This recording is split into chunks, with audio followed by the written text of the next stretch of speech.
Welcome to my YouTube channel. मैं पंकज श्रीवास्तव आज आप लोग के सामने हाजिर हूँ एक नए वीडियो के साथ। तो आइए वीडियो को बिना रुके शुरू करते हैं। सबसे पहले मैं मोटिवेशनल कोट्स के साथ अपनी बॉडी को शुरू करता हूँ पहले भी, और मैं आज भी शुरू करना चाहता हूँ कि द्वंद्व कहाँ तक पाला जाए, युद्ध कहाँ तक टाला जाए। किसी शायर ने कहा है कि द्वंद्व कहाँ तक पाला जाए, युद्ध कहाँ तक टाला जाए, तू राणा का वंशज है, फेंक भाला जहाँ तक जाए। तो आइए वीडियो को शुरू करते हैं। हम मूल अधिकार के लास्ट जो टॉपिक है, मूल अधिकार का जो लास्ट अधिकार है, संवैधानिक उपचारों का अधिकार, यानी आर्टिकल 32 के बारे में हम विस्तृत बात करते हैं। तो सबसे पहले इसे हम संविधान की आत्मा कहते हैं और इसे मूल अधिकार को मूल अधिकार बनाने वाला भी कहा जाता है। देखिए, इसको कई नामों से जाना जाता है। संवैधानिक उपचारों के अधिकार को हम आत्मा कहते हैं, हृदय कहते हैं, यानी हार्ट भी कहा जाता है इसे।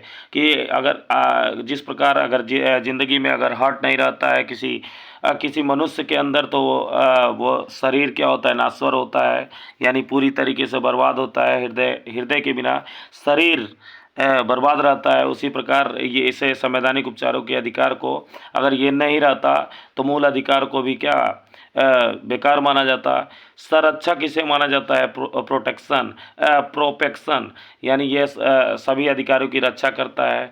गारंटर माना जाता है, यानी प्रतिभूति इसको माना जाता है। ये सभी मूल अधिकारों को गारंटी देता है। यह 5 प्रकार के न्यायिक रीट जारी करता है। तो आइए रीट के बारे में हम विस्तृत से चर्चा करते हैं। सबसे पहला जो रीट है, बंदी प्रत्यक्षीकरण। सबसे पहला रीट कौन सा है, बंदी प्रत्यक्षीकरण के बारे में। तो बंदी प्रत्यक्षीकरण, देखिए इसको हम लोग अंग्रेजी में कहते हैं हाबियस कार्पस।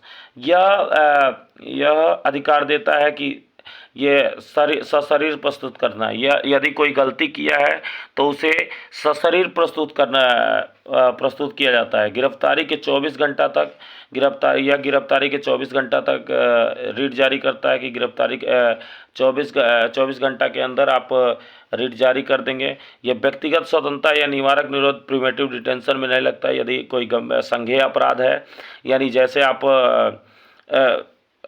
कोई आतंकवादी हमला हुआ हो और उसमें आपको अगर बंद किया जाए तो उसमें निवारक निरोध का कानून में नहीं लगता है। ये हाबियस कॉर्पस यानी बंदी प्रत्यक्षीकरण नहीं लगता है। दूसरा, ये जो रीट जारी करता है इसको परमादेश यानी मैंडेमस इसको अंग्रेजी में बोलते हैं हम लोग, यानी वी कमांड। ये इसको अंग्रेजी शब्द है वी कमांड, यानी ये कहता है कि हम आदेश देते हैं। जब कोई सरकारी नौकरी करने वाला अपने काम को ठीक ढंग से नहीं करता, यदि उसमें लापरवाही करता है तो आपको कोर्ट में जाना चाहिए। जैसे कि आप लोग देखे होंगे गाँवों में अधिकारी सब मनमानी करते हैं सब, और कोई भी काम सुचारू रूप से नहीं करते हैं और उसमें लापरवाही बरतते हैं। तो ऐसे जब भी अगर कोई बात हो तो आप कोर्ट में जा सकते हैं। आपको अधिकार मिला है, मूल अधिकार के द्वारा ये जारी करता है। यानी पब्लिक ड्यूटी के लिए जारी करता है कि अगर पब्लिक ड्यूटी में कोई आदमी हो जो सही से सुचारू रूप से ढंग से काम नहीं कर रहा है, तो उसके खिलाफ आप कोर्ट में जा सकते हैं। ये एक प्रकार का रीट जारी करता है। राष्ट्रपति राज्यपाल पे यह अधिकार नहीं लगता है। यही दो ऐसे जो नागरिक हैं जिन पे राष्ट्रपति और राज्यपाल पे यह जो परमादेश जो जारी होता है ये नहीं होता है। तीसरा रीट की बात करें तो तीसरा अधिकार परीक्षा यानी कोवारेंटो, इसको हम लोग बोलते हैं कोवारेंटो, यानी किस वारंट पर जब कोई जाता है, आपको जब पुलिस देखे होंगे, जब कोई केस होता है तो पुलिस FIR लेके जाता है, तो आप उससे पूछ सकते हैं किस वारंट पर हमको गिरफ्तार कर रहे हैं। कर्मचारी के पद की वैधानिक जांच की जाती है, यानी कर्मचारी के पद की वैधानिक जांच की जाती है।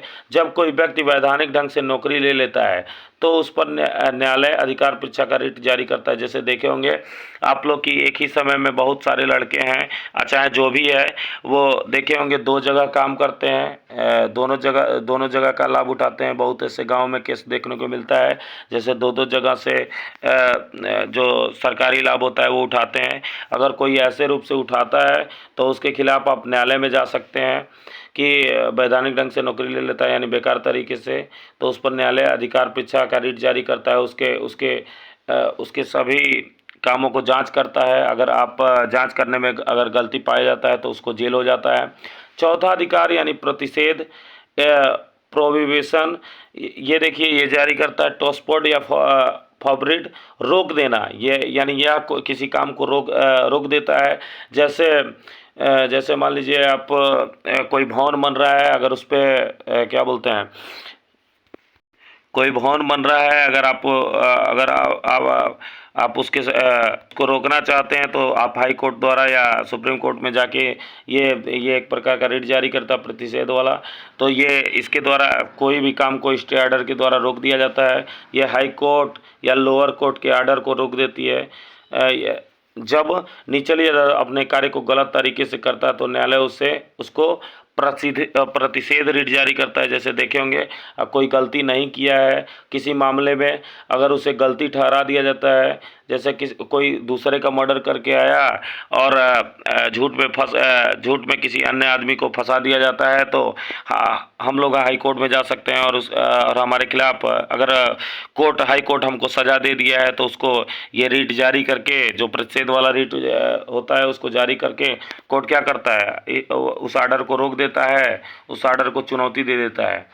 तो पांचवा रेट की बात करें तो उत्प्रेषण, यानी ये सर्टिफिकेट यानी टू सर्टिफाइड, यानी पूर्णतः सूचित कीजिए कि हाई कोर्ट से लोअर कोर्ट, ये हाई कोर्ट लोअर कोर्ट को जारी करता है फैसला के बाद। जैसे क्षेत्राधिकार, अनुचित न्याय किसी को मिला है, अप्राकृतिक रूप से न्याय मिला है, तो उसके खिलाफ आप कोर्ट में अपील कर सकते हैं। ठीक देखिए इसका क्या है, बंदी पति परमेश्वर उसका अधिकार, बंदी से बंदी प्रत्यक्षीकरण, पति से प्रतिषेध, परमेश्वर से परमादेश, और उ से उत्प्रेषण, और अ से अधिकार पीछा, यानी 5 प्रकार के रीट जारी करता है।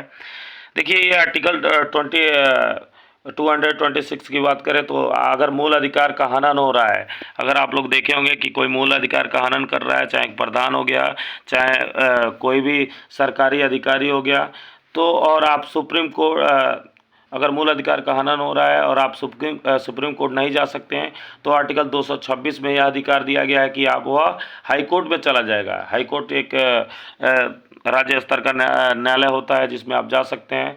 आर्टिकल 32 में सुप्रीम कोर्ट जाएंगे, यह मूल अधिकार होता है। तो धन्यवाद। मूल अधिकार वाला टॉपिक यहीं पे समाप्त होता है, और सभी तरह के हम लोग 6 अधिकारों के बारे में एक एक करके पढ़ चुके हैं।